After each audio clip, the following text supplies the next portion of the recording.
Jadi jangan sampai salah pilih, jangan sampai buang waktu teman-teman, jangan sampai membuang waktu percuma. Kita magang, kita tidak dapat ilmu, kita juga hanya sekedar menjadi suruh-suruhan belaka. Jadi bukan seperti itu magang. Magang adalah kita menuntut ilmu. 3, 2, 1. Assalamualaikum warahmatullahi wabarakatuh. Kita ketemu lagi bersama saya, pengacara Deso tentunya. Saya di sini akan memberikan tips bagi teman-teman yang mau menjadi seorang pengacara. Jadi khususnya bagi teman-teman yang mau melakukan magang di kantor advokat, kantor hukum setempat lah, atau LBH, Lembaga Bantuan Hukum. Saya berharap teman-teman jangan sampai salah dalam memilih kantor pengacara untuk magang. Karena dari magang itulah nanti kita akan bisa menjadi pengacara yang sukses, yang handal. Tapi semua itu kan sukses, handal, semua itu subjektif, tergantung dari kacamata siapa yang melihat kita. Tapi setidaknya jangan sampai salah memilih, karena kalau kalian salah memilih maka pupus sudah semua cita-cita kalian. Yang pertama, carilah kantor hukum yang mempunyai banyak perkara ataupun kasus, tapi bukan perkara perceraian. Karena perkara perceraian saya tidak menyarankan, tapi tidak tahu pendapat yang lain. Karena perceraian di sini bukan tempat untuk belajar sebagai anak magang. Yang saya sarankan, banyak perkara, banyak kasus, perkara perdata. Maksudnya di sini ada perbuatan melawan hukum, ada wan prestasi, dan termasuk perkara-perkara tanah ataupun perkara perseroan terbatas atau perusahaan. Terus kemudian perkara pidana. Perkara pidananya juga banyak. Tapi maksudnya di sini bukan perkara yang sumir. Bukan perkara yang sumir. Dan usahakan jangan sampai perkara yang kecil kalau pidananya. Kalian jadi belajar itu pada saat magang bisa total, bisa variatif, sehingga banyak ilmu yang teman-teman serap, teman-teman magang maksudnya. Seperti itu. Kemudian yang kedua, tempat magang yang mempunyai banyak pengacara atau yang mempunyai banyak karyawan. Jadi maksudnya di sini banyak karyawan itu tanda kutip. Karyawan yang benar-benar karyawan dan itu dibayar. Bukan sekedar mereka magang. Manfaatnya apa? Supaya kalian bisa mengetahui karakter dari masing-masing senior pengacara tersebut, senior lawyer tersebut, sehingga kalian ada dari berbagai macam ilmu nanti yang akan diberikan. Dikarenakan saya yakin seandainya ada 5 pengacara di sini, kecenderungannya semuanya berbeda-beda. Ada yang lebih menonjol konsep hukumnya, maksudnya di sini dalam menganalisa sebuah perkara dengan tulisan. Ada juga yang lebih menonjol connecting people-nya. Maksudnya connecting people-nya itu koordinasi dengan penyidik mungkin, ataupun mungkin dia tahu trik yang di lapangan seperti apa. Jadi seperti itu. Karena setiap orang mempunyai berbeda-beda karakter dan berbeda-beda keahlian. Tapi alangkah baiknya jika seorang pengacara tersebut komplit mempunyai semuanya, baik segi analisa yuridisnya maupun praktek di lapangannya, maupun koordinasi, maupun pada saat gelar perkara di eksternal, dia bisa menguasai. Jadi harapan saya seperti itu. Tapi kalau tidak ada, usahakan yang cari banyak pengacara dan juga banyak karyawan. Karyawan dalam tanda arti karyawan, benar-benar karyawan, bukan karyawan magang ataupun bukan karyawan yang tidak dibayar. Karena apa? Nanti disitulah letak kantor hukum tersebut profesional. Saya yakin seperti itu. Terus kemudian untuk yang selanjutnya, usahakan memilih kantor hukum yang kantornya berbeda dengan rumahnya.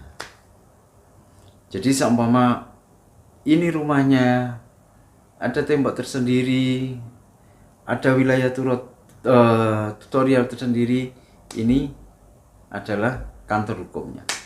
Jadi saya tidak menyarankan Anda melakukan magang di kantor pengacara yang kantornya sama rumahnya dalam satu atap, tapi paling tidak berbeda atap.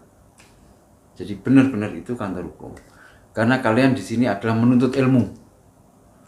Bukan, mohon maaf, karena saya pernah beberapa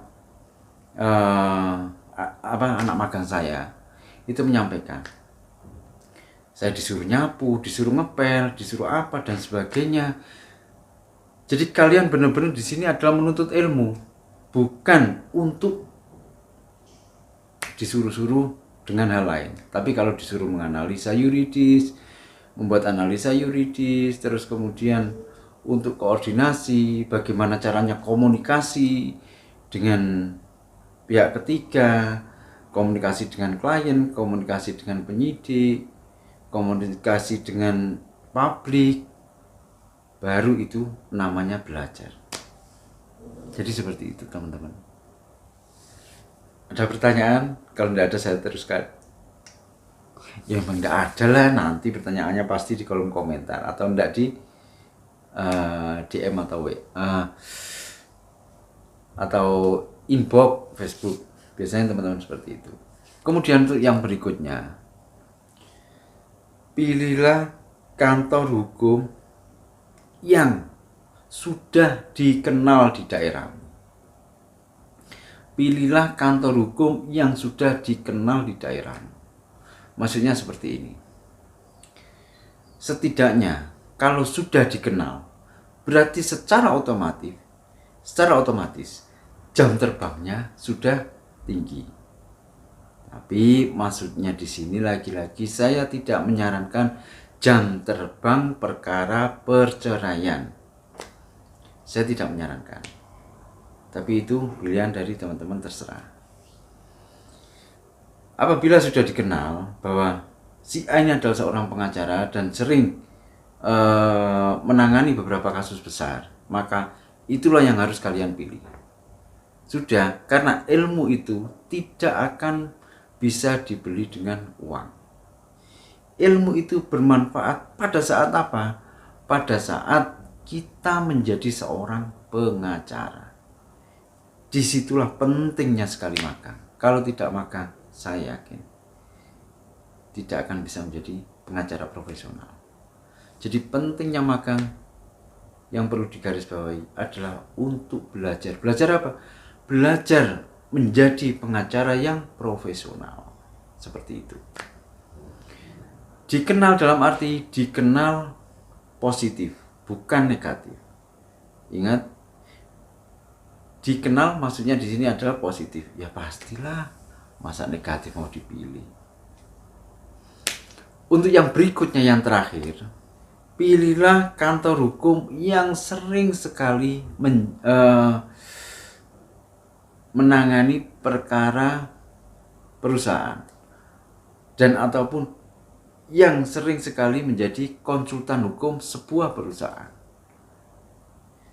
Dari situlah nanti pasti teman-teman yang magang akan diajari bagaimana cara membuat legal drafting, bagaimana cara membuat konsep, bagaimana caranya menerapkan apabila perusahaan ini katakan bergerak di bidang properti, bagaimana caranya menerapkan untuk mengatur warga sekitarnya dan hak dan kewajiban apa yang akan diterima. Mungkin seumpama perusahaan tersebut di bidang developer, katakan seperti itu, nanti bagaimana hubungan dengan pihak ketiga maksudnya di sini adalah mungkin kontraktor.